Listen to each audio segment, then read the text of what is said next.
যারা কোরবানি দিয়ে গর্ব করছো আর যারা কোরবানি না দিতে পারার শোক পালন করছো, অথচ সালাত আদায় করছো না, খারাপ লাগে না? আল্লাহর বড়ত্ব ঘোষণা করছো না, খারাপ লাগে না? জুমার সালাত ছাড়া কোনো সালাত আদায় করো না, খারাপ লাগে না? গালিগালাজ করছো, খারাপ লাগে না? দান সাদাকা করছো না, খারাপ লাগে না? একটা রাস্তার মধ্যে একটা কষ্টদায়ক জিনিস আছে, সেটা সরাই দিচ্ছ না, খারাপ লাগে না? শুধু কোরবানি না দিতে পারা খারাপ লাগা।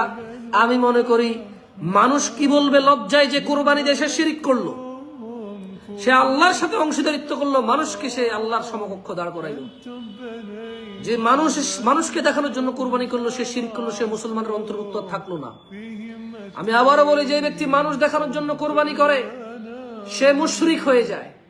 যেই ব্যক্তি কোরবানি দিতে পারছে না, খারাপ লাগে কারণ মানুষ কি বলবে, সেও শিরিক করলো।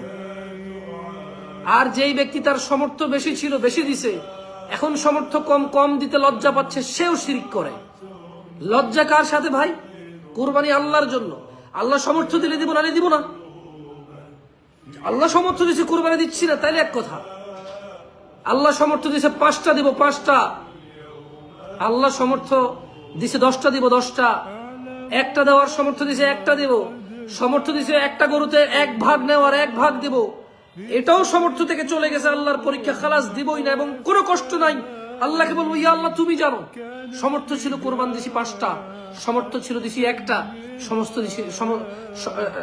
তৌফিক ছিল, সামর্থ্য ছিল 1 ভাগ দিয়েছি। আল্লাহ এবছর সেই সমর্থনে তুমি নেকি দিয়ে দিও, কারণ তুমি জানো আমার সামর্থ্য থাকলে আমি এই ইবাদতে পিছপা হই না।